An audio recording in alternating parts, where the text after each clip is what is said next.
UDF ആയിരിക്കും. അപ്പോൾ എന്താണ് അങ്ങനെ പറയാനുള്ള കാരണം? ഇതുവരെയുള്ള കഴിഞ്ഞ 10 വർഷത്തെ LDF ഗവൺമെന്റിന്റെ ജനവിരുദ്ധ നയങ്ങൾ UDFന് അനുകൂലമായിട്ട് മാറും. എന്ന് പറഞ്ഞാൽ എല്ലാ സാധനങ്ങൾക്കും വില കയറ്റും, സർവത്ര സാധനങ്ങൾ, ഉപ്പ് തൊട്ട് കർപ്പൂരം വരെ. നാട്ടിൽ ആക്രമവും അരാജകത്വവും അഴിഞ്ഞാടി. സാധാരണ ജനങ്ങൾക്ക് സ്വൈര്യജീവിതം നടത്താൻ യാതൊരു രക്ഷയില്ല. ഇന്ധനത്തിന് പെട്രോൾ, ഡീസൽ മുതലായവയ്ക്ക് തൊട്ടടുത്ത അയൽ സംസ്ഥാനത്തിൽ വില കുറഞ്ഞു നിൽക്കുമ്പോൾ കേരള സംസ്ഥാനത്തിൽ അതിഭീകരമായ തോതിൽ വില കൂടി നീക്കുകയാണ്. UDF നിലവിൽ അധികാരത്തിൽ വേണം. എൻ്റെ അഭിപ്രായത്തിൽ LDF ആയിരിക്കും. എന്താണ് അങ്ങനെ പറയാനുള്ള കാരണം?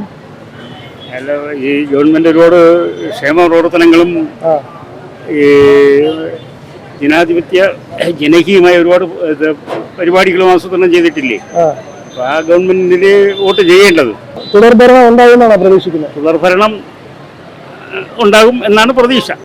എനിക്കൊരു അഭിപ്രായമില്ല, ഞാനൊന്നും മുൻകൂട്ടിയൊന്നും പറയുന്നില്ല. എന്നാലും നോക്കുമ്പോൾ LDF വരണമെന്നുള്ളതാണ് എൻ്റെ ആഗ്രഹം. എൻ്റെ അഭിപ്രായം എന്ന് പറഞ്ഞു കഴിഞ്ഞാൽ എനിക്ക് ഈ രാഷ്ട്രീയ പ്രവർത്തനമായിട്ട് വലിയ ബന്ധമൊന്നും ഇല്ലാത്തതുകൊണ്ട് ആര് വരുമെന്ന് എനിക്ക് ഇപ്പോഴും പറയാൻ പറ്റില്ല. കാരണം ആരെങ്കിലും വരട്ടെ, ആര് വന്നാലും എനിക്ക് ഒരുപോലെ തന്നെ, ഞാൻ ജോലി ചെയ്താലും എനിക്ക് ജീവിക്കാൻ പറ്റുള്ളൂ. ഈ പാർട്ടിക്കാരൊന്നും ഒന്നും തരില്ല.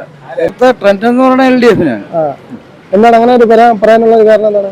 അത്രമാത്രം വികസനങ്ങൾ ചെയ്തിട്ടുണ്ട്, ജനങ്ങൾക്ക് കൃത്യമായി എല്ലാം കൊടുത്തിട്ടുണ്ട്, വികസനം ഒരുപാട് ചെയ്തിട്ടുണ്ട്.